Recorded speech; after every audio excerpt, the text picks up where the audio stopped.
Eu encontrei esse vídeo do canal Rascunhos Econômicos, em que ele fez um vídeo de 41 minutos, trazendo uma série de problemas do Bitcoin que torna impraticável usar o Bitcoin como uma moeda universal, como uma moeda mundial. Será que ele está certo? Será que o Bitcoin ele não poderia ser usado como uma moeda no mundo inteiro? Pois é, essa é a crítica dele e vai ser bem interessante a gente acompanhar o que ele tem a dizer. Meu nome é Pedro, eu tenho 41 anos. Seja bem-vindo aqui ao meu canal. E como o vídeo dele é muito grande, o que eu fiz foi cortar e deixar só aquilo que eu achei interessante da gente comentar. Porque eu vou ser bem franco, tem muita coisa que ele fala ali que é verdade, que não vale a pena fomentar, mas não são coisas que se referem ao Bitcoin. São coisas que se referem ao funcionamento da economia em geral. Então, essas partes nem vale muito a pena ficar comentando. Mas aquilo que ele falou sobre o Bitcoin é interessante a gente condensar e comentar aqui nesse vídeo. Beleza, pessoal? Então, vamos dar o play. É uma moeda. E como moeda, ela só pode ter características ou benefícios que outra moeda teria, né? Então os benefícios do Bitcoin devem ser totalmente monetários. Eu já tratei num vídeo aí o Bitcoin é a salvação, né? Que eu mostrei isso. Se for salvação, será a salvação do sistema monetário. E eu mostrei naquele vídeo que ele não pode ser. Pelo menos não a todo momento. E que tudo que o Bitcoin traz, de uma determinada forma, o ouro pode trazer para o sistema monetário. Aqui ele já fala uma groselha muito grande, tá? O que o Bitcoin traz não é nada nem parecido com o que o ouro traz. Você compara, inclusive, não faz o menor sentido comparar Bitcoin com ouro. Por exemplo, digamos que hoje você queira comprar ouro, tá? Vamos fazer uma reserva de ouro. O que você vai acabar descobrindo é que tem uma série de entraves burocráticos que você vai ter que passar por eles para que você possa comprar o ouro. Digamos que você queira comprar para guardar em casa. Você vai ter que ter um cofre, você vai ter que ter segurança nesse sentido. É um investimento, é um custo que você vai ter. Outra coisa, como é que você faz para saber se o que você está comprando é ouro mesmo? Ah, mas tem um certificado de uma empresa? Tudo bem, esse certificado pode ser falsificado. Ah, mas qualquer coisa, eu posso pedir para uma outra certificadora fazer a avaliação. Tudo bem, para essa certificadora fazer essa avaliação, ela vai ter que derreter o seu ouro, fazer todo um processo que vai te trazer algum custo para você saber se aquilo ali é ouro de verdade. E por isso ela vai te cobrar, e mesmo que ela faça essa verificação, nada te garante que essa outra certificadora, quando for te devolver, ela vai te devolver ouro também. Cara, mas isso é muita paranoia. Pois é, como é que você sabe, como é que você tem segurança de que todo esse processo ele está sendo feito de forma honesta, idônea? Não sei, tá?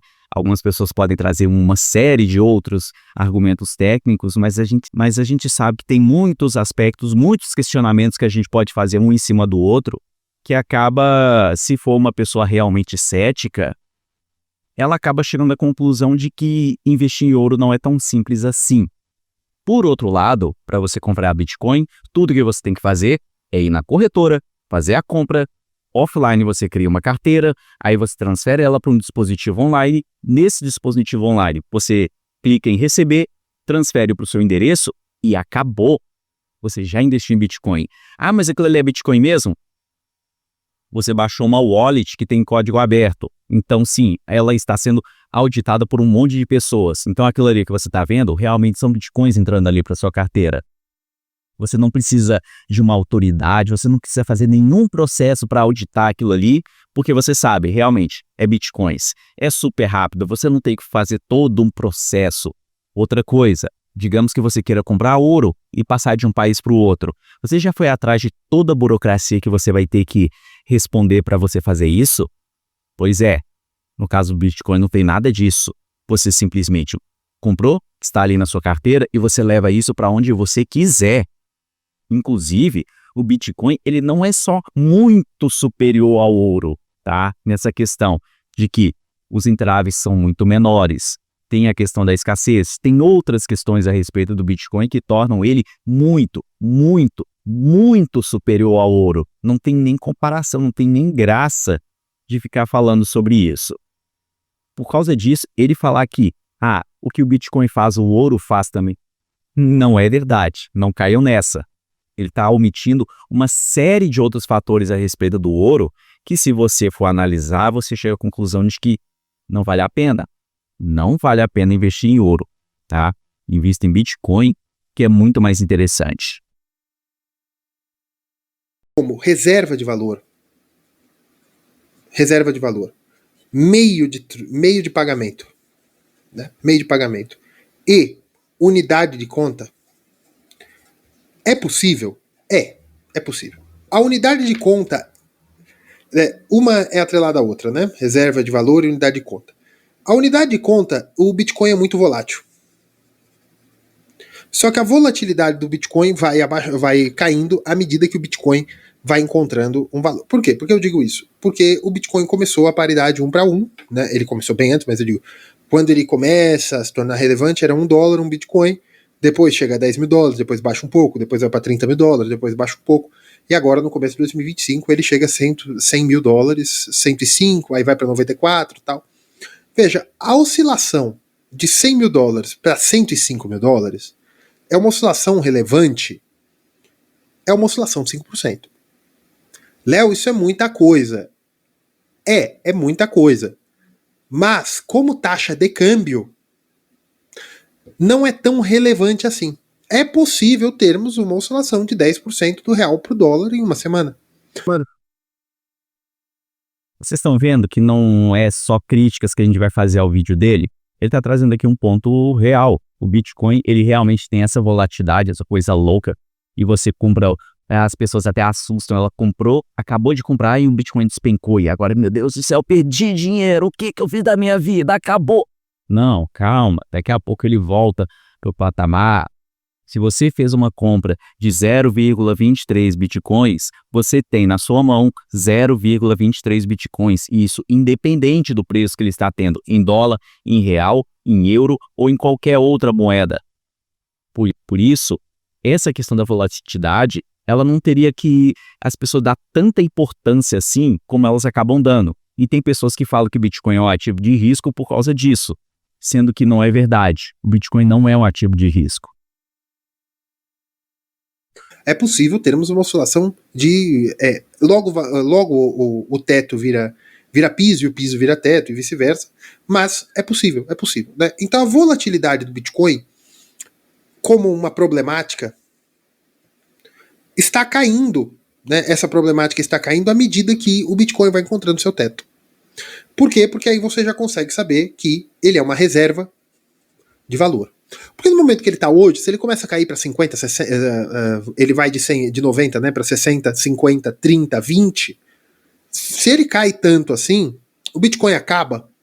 Provavelmente muitas pessoas vão querer entrar, né, porque acham que ao longo do tempo ele vai valer mais e voltar para os 100 mil dólares.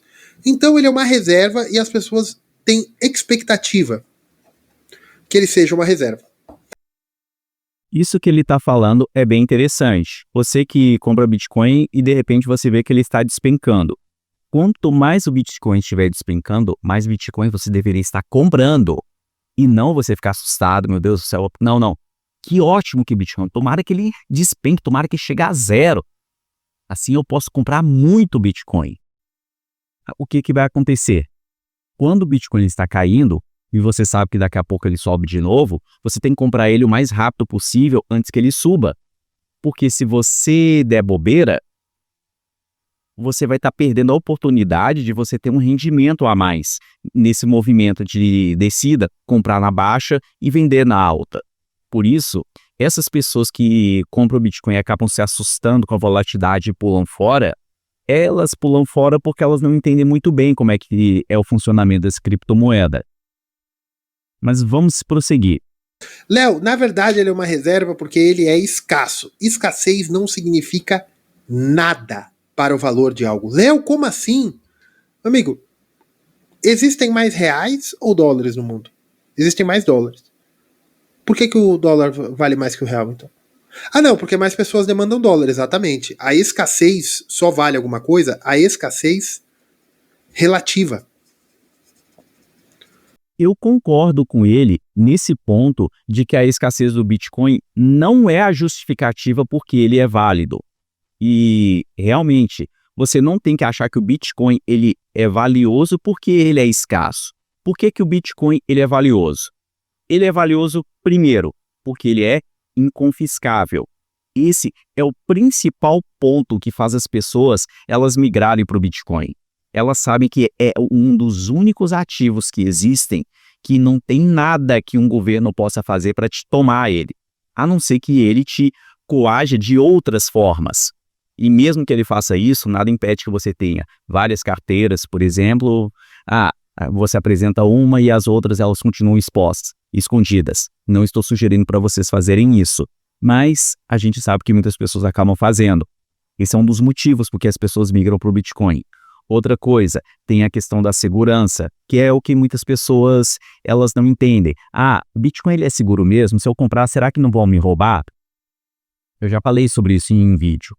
A única forma de um atacante ele conseguir roubar seus fundos, a gente supondo que vamos supor que ele não tem acesso à sua chave privada. Você fez da forma correta, você criou a sua chave privada em um dispositivo offline, ou seja, desconectado da internet.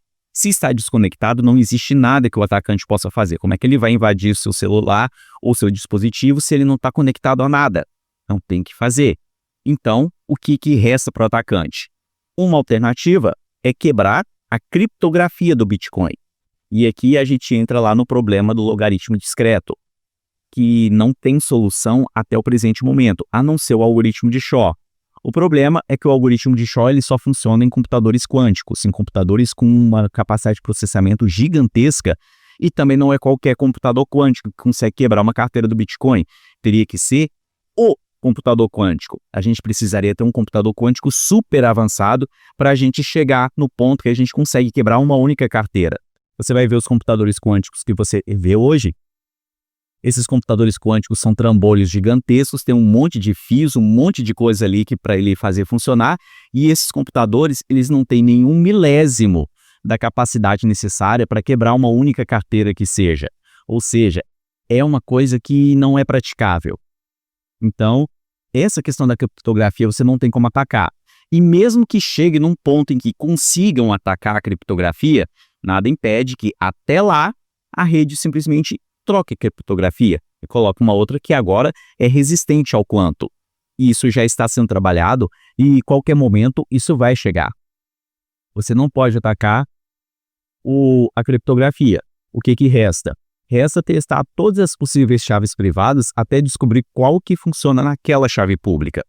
Mas como eu já falei em outros vídeos, se você pudesse testar 1 bilhão de carteiras, se você pudesse testar 1 bilhão de chaves privadas por segundo, 1 bilhão por segundo, o tempo necessário para testar todas as chaves privadas seria na ordem de nonidecilhões de anos. Nonidecilhões. O que é um nonidecilhão? É só você imaginar. Milhão é 1. Bilhão é 2. Trilhão é 3. Quatrilhão é 4. Segue essa lógica. Nonidecilhão é da ordem de 19. Esse é o número de anos que você levaria se você testasse 1 bilhão de chaves privadas por segundo, 24 horas por dia. É até loucura você imaginar que seja possível fazer esse tipo de coisa. Então, você não pode atacar a criptografia. Você não pode fazer testes de força bruta. O que resta? Não tem o que fazer. A única coisa que você pode fazer é enganar o proprietário para que ele te ceda as chaves privadas. E aí entra todos os cuidados que a gente fala com questão de segurança. Mas vamos prosseguir. Relativa ao quê? À quantidade que as pessoas querem ter. O só vale a escassez relativa.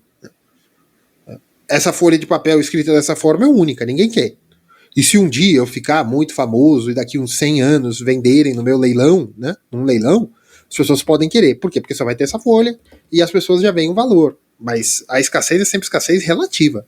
E se você tem uma expectativa de que aquilo realmente vale. A gente tem esse problema.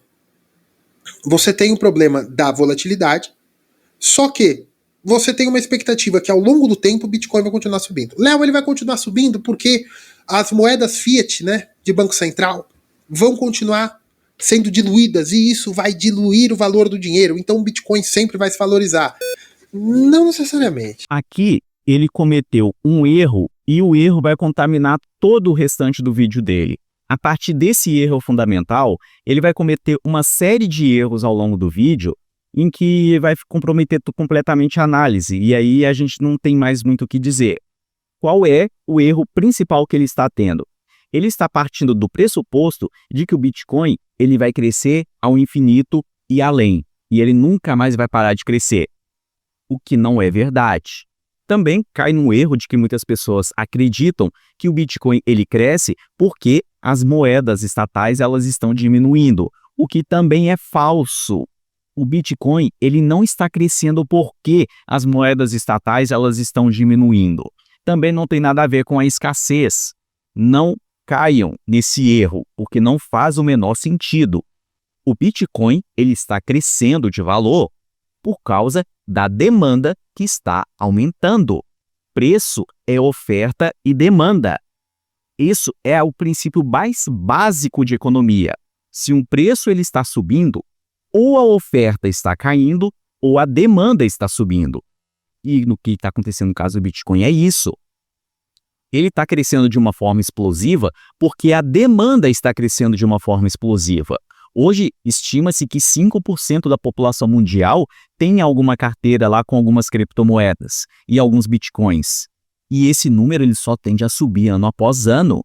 E é por causa disso que o Bitcoin está crescendo.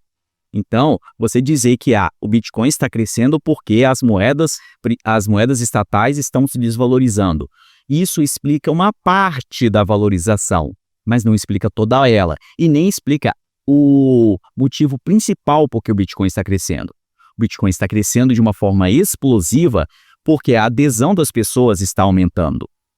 Se a gente chegasse em um ponto em que o mundo inteiro está usando Bitcoins, agora não existe mais nenhuma outra moeda, não existe nenhuma outra criptomoeda, só existe Bitcoin. Bitcoin manda, Bitcoin é lei.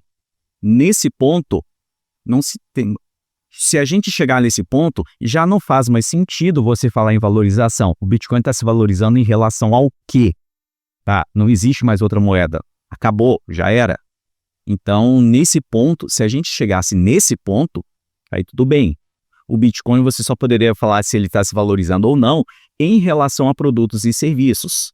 E nesse ponto, para que ele continuasse se valorizando, o que a gente teria que ter seria a tecnologia que vai avançando, e como ela vai avançando, ela permite que você faça produtos e serviços a preços cada vez menores, o que vai nos passar a ideia de que o Bitcoin, o valor dele está aumentando com o passar do tempo, porque você continua comprando mais bens e mais serviços com mais Bitcoins. Mas isso depende de a tecnologia continuar avançando, Em um cenário onde a tecnologia ela não avança mais, você não tem um aumento da produtividade, você já não veria mais esse aumento do valor do Bitcoin. Então, você entender esse aspecto básico, você vai perceber que todo o vídeo dele, daqui para frente, vai estar contaminado. Ele está olhando para hoje, tá? O que está acontecendo hoje, em que a adesão das pessoas ainda está acontecendo, ou seja, a gente está em um período de transição, onde as pessoas estão cada vez mais abandonando os ativos estatais para ir para as criptomoedas e para o Bitcoin. E nesse cenário, realmente você vai ver uma valorização absurda do Bitcoin acontecer e querer comparar isso em um cenário onde o Bitcoin ele já dominou tudo, em que já não faz mais sentido falar em valorização do Bitcoin. Vai se valorizar em relação ao quê? Então, se a gente coloca isso em mente, de que existe uma diferença entre o cenário que a gente está vendo hoje, que é um cenário de transição, que as pessoas estão migrando para o Bitcoin, para aquele cenário onde o Bitcoin dominou tudo, você já começa a perceber que todo o raciocínio dele vai estar contaminado. E ele vai falar um monte de bobagens a partir de agora. Vamos conferir. Não necessariamente. Não necessariamente, porque, como eu tratei várias vezes, né, e a escola monetarista até utiliza, né, isso aqui é a teoria quantitativa da moeda. A quantidade de dinheiro que no Brasil se utiliza M1, né? Vezes a velocidade de circulação da moeda, vezes o nível de preços, vezes o PIB. O nível de preços não é a inflação é a delta do nível de preços. Se ela for maior que zero, ela é inflação. Se ela for menor que zero, ela é deflação. Tá? Ou seja, se você tiver uma inflação negativa, você tem uma deflação. Muito bem. Veja, vocês dizem, não, o Bitcoin ele tem valor porque a base monetária do Bitcoin nunca não aumenta de uma proporção muito grande, né? E depois vai ficando até irrisório a quantidade que ela aumenta. Isso é um problema em si. Por quê? Porque aqui é importante vocês saberem o conceito de inflação. O conceito de inflação é o aumento do nível de preços. Não leva ao aumento da base monetária, não é. Por quê? No aumento da base monetária. Porque você tem a inflação de custos. Aqui você já começa a perceber que ele já começou a falar um monte de groselhas. Falar que a inflação ela não é aumento da oferta monetária. Tá? A gente precisa, se a gente for falar que inflação ela é aumento de preços, beleza. Por que o preço do ovo ele disparou agora? Por que o preço da carne aumentou agora? Por que o preço da gasolina aumentou agora? Você encontra explicações pontuais. O preço do ovo aumentou porque lá no outro país teve a gripe aviária que diminuiu a oferta lá. E isso fez com que o preço aumentasse. Por que o preço da gasolina está disparando? Porque o outro país que faz fornecimento de petróleo está em guerra. E você pode ter essas explicações que explicam por que está tendo uma variação de um preço aqui, uma variação de preço ali, uma variação de preço acolá. Beleza? Isso é verdade. Mas como é que você faz para explicar por que a gasolina, quando a gente volta lá para 1994, era 39 centavos o litro e hoje está batendo e está chegando a R$7? Como é que você faz para explicar isso se você não levar em conta a expansão da oferta monetária? Você já percebe que não tem como. Essa explicação generalizada que você observa em um longo prazo, você tentar explicar isso sem levar em conta a expansão da oferta monetária, você cai em uma quantidade colossal de erros. Por isso, você dizer que inflação não é aumento da oferta monetária, você já começa a contaminar todo o seu discurso. Mas vamos prosseguir. Vamos prosseguir aqui. Não, Léo, isso aí são aumentos de preço. Sim, mas isso é inflação, meu amigo. Se você tem um aumento generalizado dos custos, você aumenta o nível de preços. O problema é que a inflação ela é heterogênea. Alguém não vai conseguir crescer em que o Bitcoin é o substituto da moeda fiat. Como é que você faz isso? Léo, mas com o ouro foi assim. Não. Você tinha a commodity backed money. Ou seja, que você tinha o dinheiro em papel, em que você tinha uma garantia, né, junto ao Banco Central ou à Caixa de Conversão, em que você poderia trocar aquele bilhete por essa quantidade em ouro, uma determinada quantidade já estabelecida em ouro. Você tinha a conversibilidade do ouro para a moeda, libra, dólar, franco francês, esse tipo de coisa. Mas você podia sim aumentar a quantidade de base monetária e diminuir a quantidade de base monetária em disposição do público, M1. Aqui, quando você tem um Bitcoin e você quer substituir toda a moeda fiat por Bitcoin, aqui nós temos o primeiro problema monetarista. Para Milton Friedman, você não pode segurar a base monetária dessa forma, porque no capítulo 10 do livro, que eu deixei o link aí na descrição, ele mostra que você tem um aumento inflacionário por falta de liquidez. Léo, o que é liquidez? A quantidade de dinheiro disponível para empréstimo ou em disposição do público, M1. Ele cometeu aqui um erro bem grave a respeito do Bitcoin, tá? Ele já começou a querer entrar nessa parte um pouco mais didática, mas dizer que o Bitcoin ele não tem liquidez. De onde é que ele tirou essa ideia de que o Bitcoin não tem liquidez? Tá? O ouro não tem liquidez. Se você quiser converter seu ouro em dinheiro, você tem que passar por todo um processo para transformar ele em dinheiro. Aliás, é importante você dizer isso, o que é liquidez. Liquidez não é isso que ele está falando. Liquidez é a sua capacidade de transformar algum ativo em dinheiro. quão rápido você consegue transformar aquilo ali em dinheiro. Se você pode fazer assim, de forma imediata, beleza, você tem uma alta liquidez. Se você não pode fazer isso, a sua liquidez é baixa.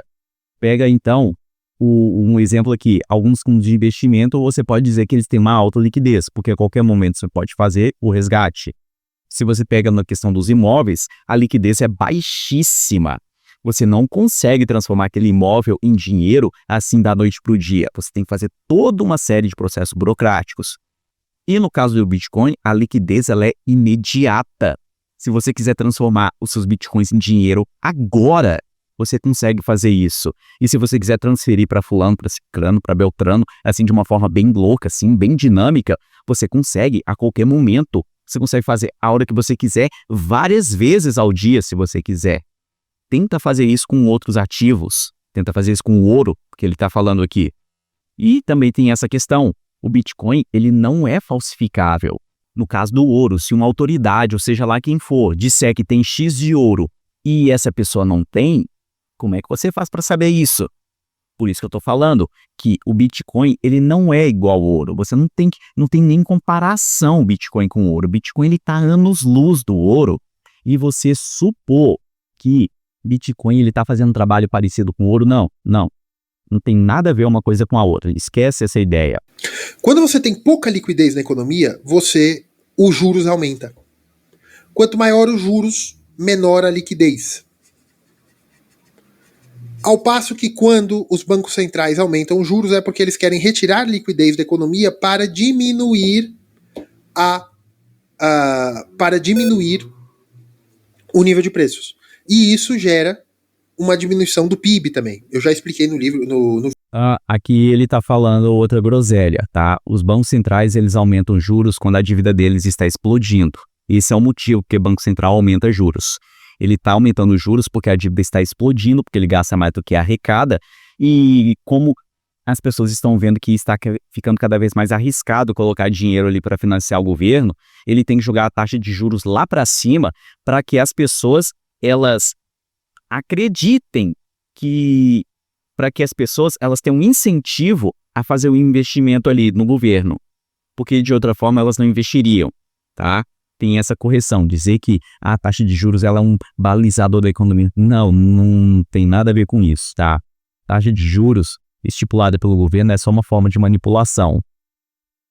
Vamos prosseguir aqui. Eu já expliquei no livro, no vídeo Selic a 15%, qual é a intenção, que isso acontece. Muito bem.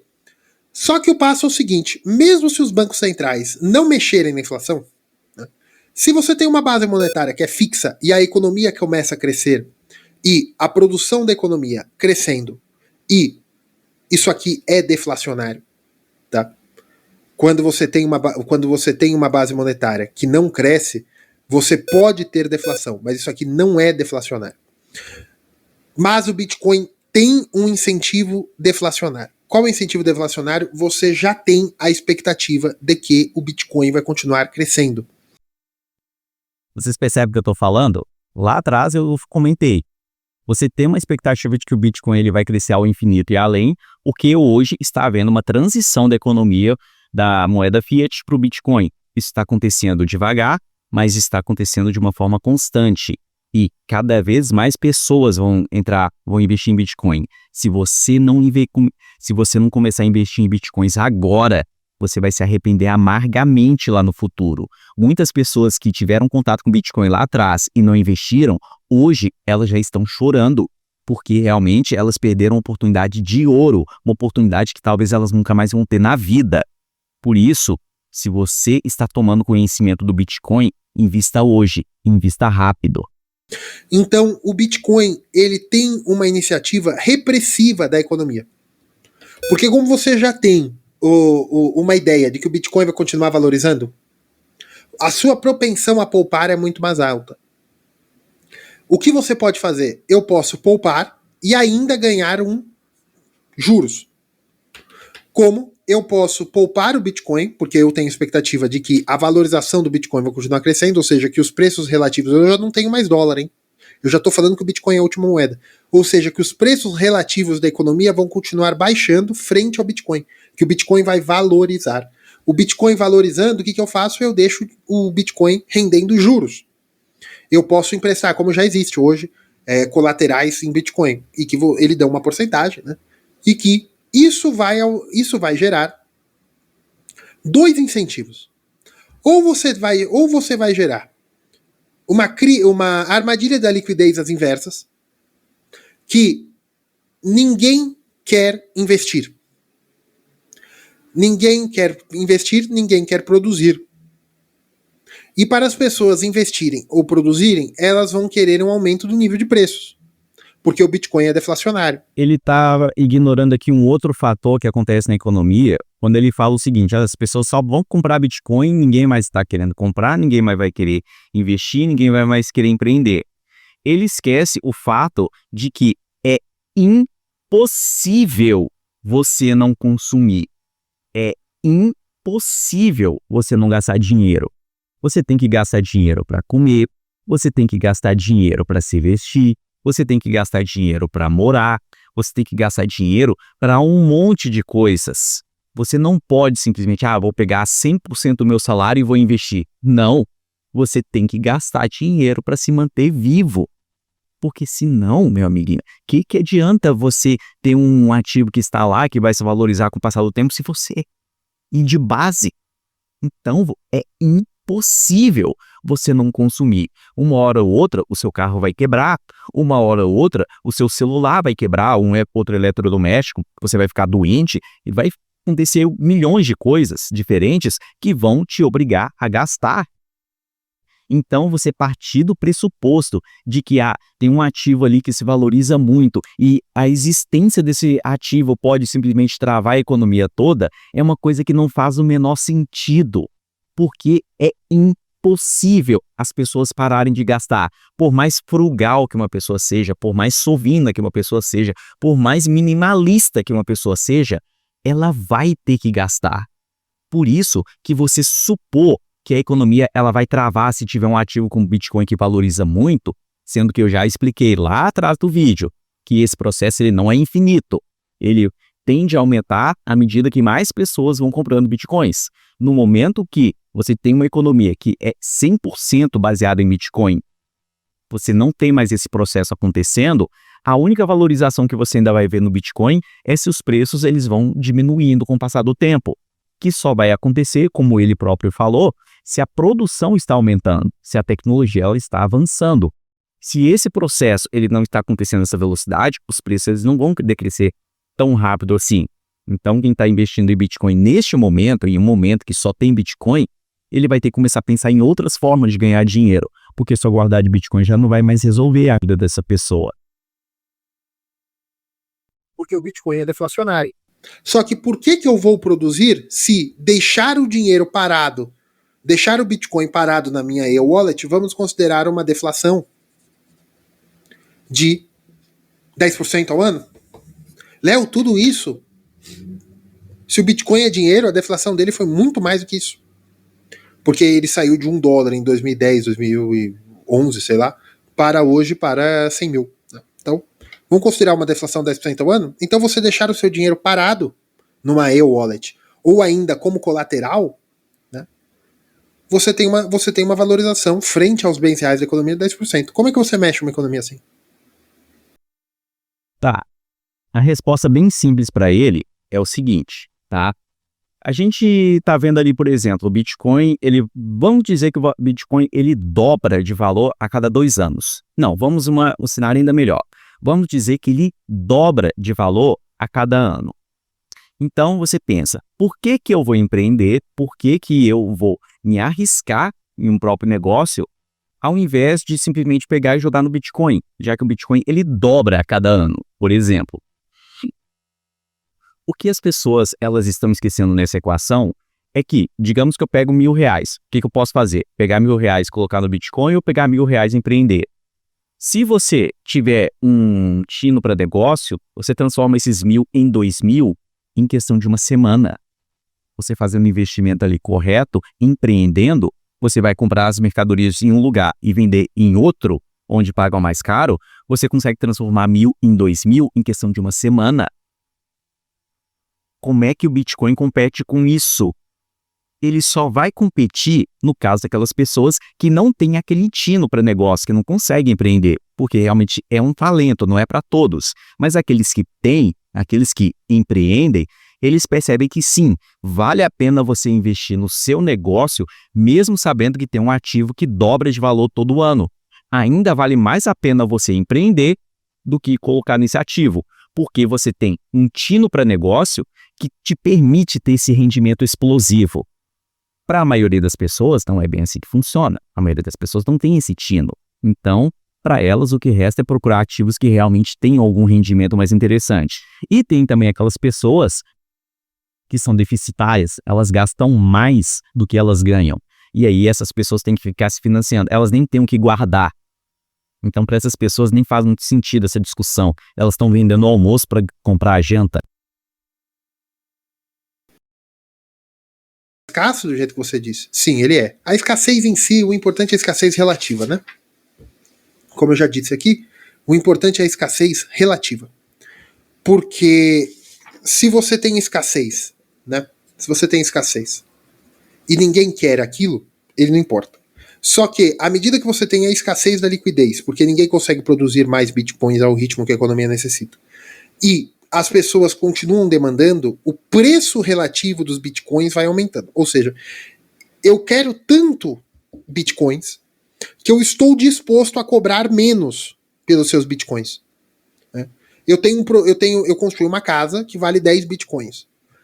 Só que eu preciso tanto desse dinheiro para quitar outros bens reais da economia, que eu comprei, outras coisas. Eu preciso tanto de dinheiro que tá aqui, olha, agora eu quero 8 bitcoins. Pelo amor de Deus. Então ele é deflacionário. E vocês sabem disso. Por quê? Porque ele é escasso. Mas eu te faço uma pergunta. Eu sou um construtor de casas. Eu construí, agora eu consegui 10 bitcoins. Eu gastei 10 bitcoins para construir uma baita casa, né? Uma baita mansão. Por que eu vou continuar produzindo outras mansões se eu tive um prejuízo nominal de 20%? É aquilo que eu acabei de falar antes. Porque, na verdade, se você vai lá, você faz a construção e depois você revende, você pode, às vezes, ter 300% de lucro. Mesmo que a economia teve uma deflação de 20%, que é um cenário que, como eu falei, ele não é infinito, ele só permanece nesse cenário enquanto acontece essa transação da economia do Fiat para o Bitcoin. Mesmo que você leve em conta a deflação que acontece durante esse período, ainda vale mais a pena você empreender, porque às vezes você pode conseguir 300%, 500% de lucro, a depender dos empreendimentos que você faz. Sim, tem alguns negócios que realmente rendem muito dinheiro. Isso aqui ele não comenta, ele só está levando, em tese, a ideia de que o Bitcoin ele está deflacionando. E aqui eu estou considerando um cenário que não é real, o Bitcoin dobrando a cada ano. Você não vê isso acontecer. Por isso, ele tem mais coisas que ele está falando aqui no vídeo, mas eu acho que nem vale muito a pena. Ele está partindo do pressuposto que o Bitcoin vai se valorizar infinitamente, coisa que não vai acontecer. Ele só está se valorizando porque mais pessoas estão entrando na economia, estão entrando naquela comunidade. É isso que está fazendo o Bitcoin ele crescer explosivamente. Se chega num ponto que todo mundo está usando Bitcoin, você já não tem mais esse cenário, você simplesmente tem uma economia normal, baseada em Bitcoin, e como a moeda ela não pode se expandir mais, o que tem que acontecer é que os preços eles têm que ser reajustados para baixo para que eles fiquem coerentes com o nível de oferta monetária que tem ali. E o mais interessante, outra coisa que ele não comenta, se as pessoas agora ela tem que se financiar com uma moeda que não é inflacionária, talvez para muitas pessoas vai ser mais interessante emprestar juros baixíssimos ou até mesmo a juros negativos. Emprestar juros negativos? Por que não? É um exercício de futurologia, mas é impossível que eu e você saiba o que aconteceria numa economia em que agora você só tem bitcoins. Coisas que, de repente, para nós aqui seja inacreditável, em uma economia nesse formato, se tornariam perfeitamente possíveis. Isso é uma coisa que ele não está comentando aqui, que ele não está contando para vocês. Por isso, essas pessoas que vêm falar assim, o problema do Bitcoin, a falha do Bitcoin, descobrimos agora porque você deveria parar de investir em Bitcoins. Não fazem o menor sentido. A dica de hoje, como sempre, é compre Bitcoins. invista em bitcoins e faça isso antes que seja tarde demais. Beleza, pessoal? Obrigado a você que assistiu até aqui e até a próxima.